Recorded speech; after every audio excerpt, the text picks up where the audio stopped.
We have a World War One display up there now. In the past, we had a display that touched a little bit on most of the wars with listings of the soldiers in each war who were tied to Jefferson. We consider a tie to Jefferson. It could be somebody born here. It could be someone who enlisted from here or may have come here after the war. But we have the lists of each of the older wars. I don't know if we have, or we don't have it for like Afghanistan or Iraq. I don't think, but everything up to Korea, I think we probably have lists of the soldiers. The Revolutionary War, nobody lived here during the Revolutionary War. There are around 10 or 12 Revolutionary War soldiers buried in the old Jefferson Cemetery. And those are the folks who will be impersonating or acting out their lives or playing those people during our event later in the fall.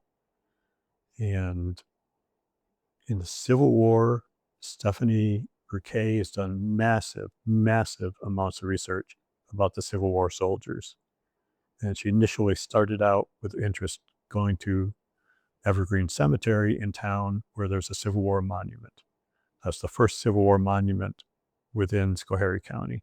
It lists, I can't remember, 20-ish or so people who died in the Civil War on the monument. She found around 50 who had died. And she's developed massive databases of all the soldiers. Where did they enlist? What unit did they enlist in? What was their rank? When did they muster out? Where did they fight? Were they injured or wounded or whatever? She has big spreadsheets of all that.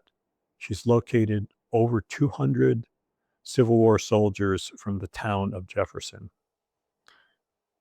which at its peak had, I'm not remembering this number exactly, it was below 2,000 people in the town at the highest point. And there were 200 soldiers with ties to Jefferson. 50 of those soldiers died.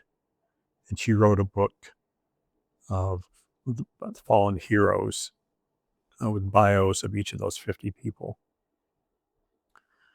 And for World War One, she's created a binder with a page for each of the World War One soldiers.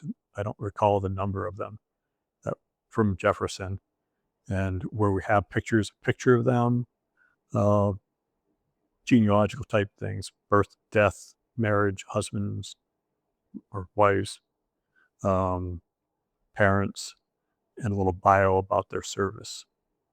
So that's a binder in the museum. We haven't published it like a regular book, but essentially it is essentially a book. Lorian Lawrence did research for us on the World War II soldiers. And we have, it's probably a 3-inch binder of pages on each one of the World War II soldiers.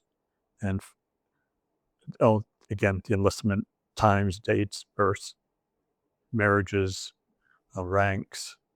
And for many of them, we have pictures of them. For many of them, we have clippings from the newspapers at the time when people enlisted, when people went off to basic training. So that's a big fat binder full of everybody from World War II. So all those resources are readily available in digital versions of them. Right now, we have a display on the World War I soldiers, photos of quite a number of them, and a bigger display tied to Carl Skidmore, who was a soldier from Jefferson who died in World War I, and his personal possessions. A poster just on him in particular.